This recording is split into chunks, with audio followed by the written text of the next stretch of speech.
And they said, we are very sorry, and we are informing you that your son, Captain Vijay Thapar, has laid down his life for his nation.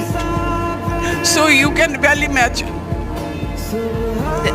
that I lost 22-year-old son.